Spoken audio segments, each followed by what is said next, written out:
மானிடராய் பிறத்தல் அரிது அதனினும் மரிது கூவும் குருடு செவிடு நீங்கி பிறத்தல் அரிது.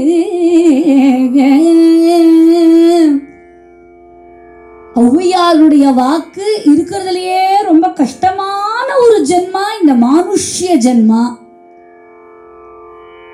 ஔவையார் மட்டுமல்ல எல்லா மகான்களும் சொல்லியிருக்கா இல்லையா?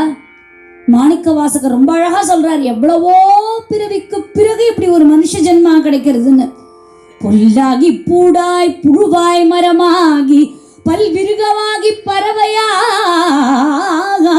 பாம்பாகி கல்லாய் மனிதராய் பேயாய் கணங்களாய் வல்ல சுரராகி தேவராய் செல்லா நின்ற இத்தாவர சங்கமத்துள் எல்லா பிறப்பும் பிறந்திழைத்தேன் எம் பெருமான்.